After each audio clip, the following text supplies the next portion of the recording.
দেশের মানুষ জানেন উনি কি করেছেন, ওনার ত্যাগ সম্পর্কে জানেন, ওনার শাসন সম্পর্কে জানেন, ওনার এই দেশের মানুষ সম্পর্কে জানেন।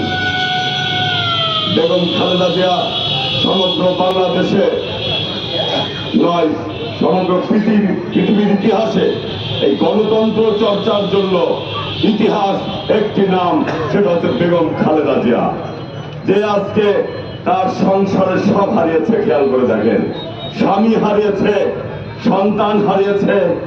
প্রশ্ন করা হয়েছে আপনার তার কিছুই নেই, একটি আছে লন্ডনে, ভালোভাবে ওখানে চলে যান।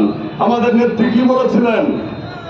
বলেছে আমার ওই তিনটি নিয়ে আমার সংসার না, এই বাংলার 18 কোটি মানুষকে নিয়ে আমি ভাবি।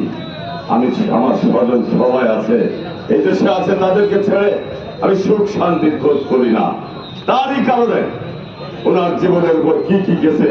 উনি এরশাদ আমলে উনি আপসীম খেতাবটা কোথার থেকে পেয়েছিল, যেখানে সব দলের একটা ডিসিশন হয়েছিল যে স্বৈরাচার এরশাদ হটাতে হবে, সে ব্যাপারে উনি আপসীম ছিলেন।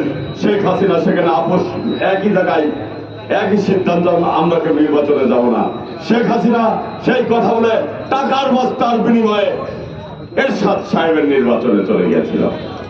এই যে নীতিটা সেই আমলে, সেখান থেকে আমাদের নেত্রী কি হলো আপসী গণতন্ত্রের জন্য এরশাদ সাহেব বিদায় নিল, এই জনগণ তাই কিন্তু তার বাড়ি তুলল। আবার দেখেন, লক্ষ্য করেন এরশাদ যাওয়ার পরে কি হলো।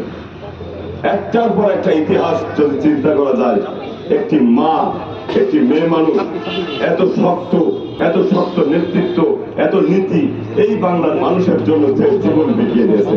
সামনে আসন্ন নির্বাচন, আমরা চিন্তা করছি যে বেগম খালেদা জিয়া তার ছায়াটুকু আমাদের মাঝে খোদা তাআলা আপনি আমাদের দান করুন।